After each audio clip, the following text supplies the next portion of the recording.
Hey everyone.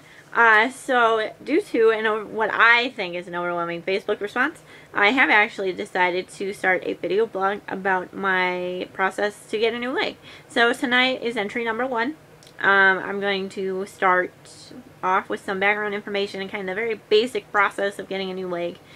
And on the follow-up ones, I'll share triumphs and worries and all that stuff. But yeah, so I don't really talk about this a whole lot, but I actually lost my leg in a surfing accident when I was a kid.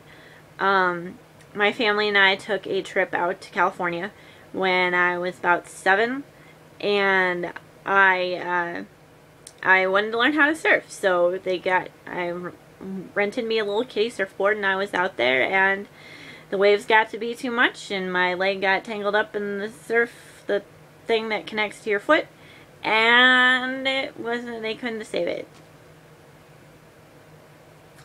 Okay, that's actually not how it happened. But I wanted to see if anybody would actually believe that story.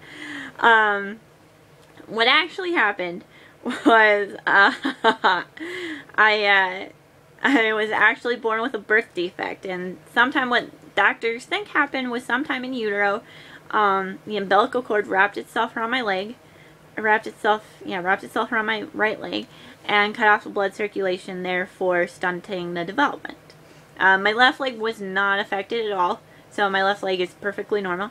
And sometime later, the umbilical cord unwrapped itself, but it was too little, too late, and it was able to develop, but just not to the same extent.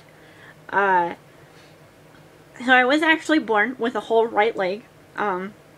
My foot was kind of what you would call a club foot, because the toes were all turned in, and so my parents made the decision when I was a baby to have it amputated. So when I was 10 months old, I had my right foot amputated, and that's really it.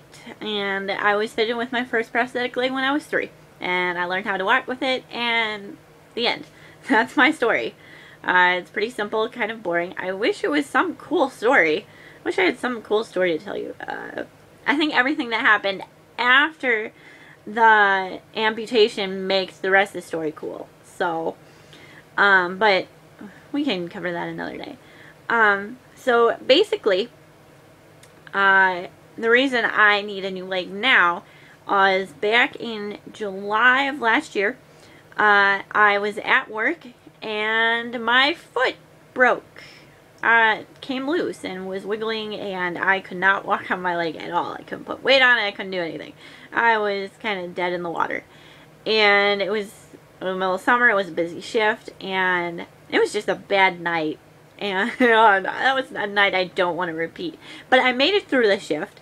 I closed down with some great associates. Closed down the store or the shop, and I went to people to have it fixed, and they looked at it and they're like, dude, you need a new one because your leg's just falling apart.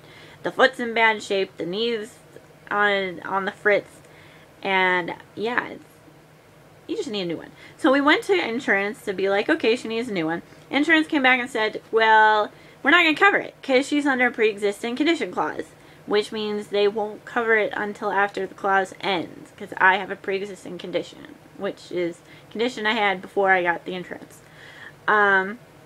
which really sucks. But, you know, I'm not going to go rant about insurance or healthcare or whatever, because this is not about that. We've gotten past that. My pre-existing condition clause ended April 1st, so hence why it's starting now. Woohoo!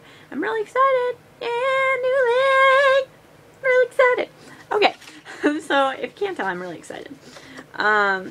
So I have like the grandfather of all legs, according to my prosthetic guy.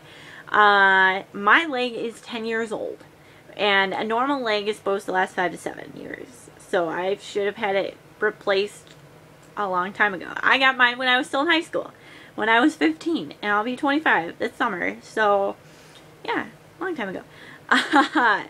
So yeah, and I luckily my knee has lasted out this long. The prosthetic guy, when I asked him about it, he's like, you know, I don't know when it's going to give out, and once it once it gives out, they can't fix it. So my leg is pretty much useless. And hopefully it'll just last a few more weeks. And then it can retire into the great leg unknown. Great knee unknown. I don't know. They'll probably, I don't know. I don't know what they'll do with it.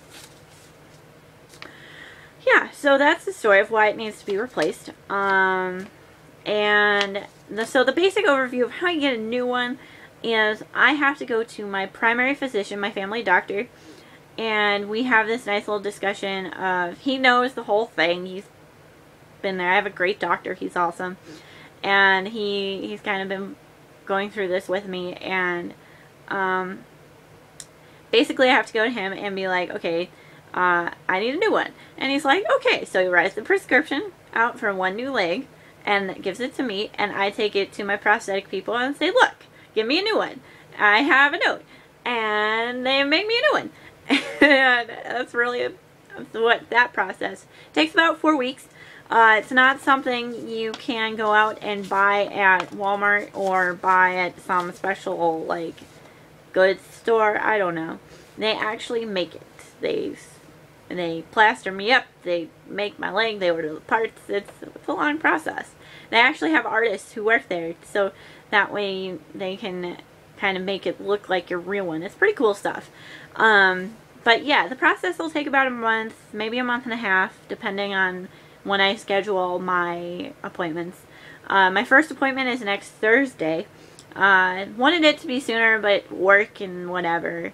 Next Thursday is my first night. So, that's really all I've got for tonight. And again, I'm really excited. I'll share more with you probably sometime next week. And yeah, so have a great weekend, everyone. And I'll talk to you all later. Bye!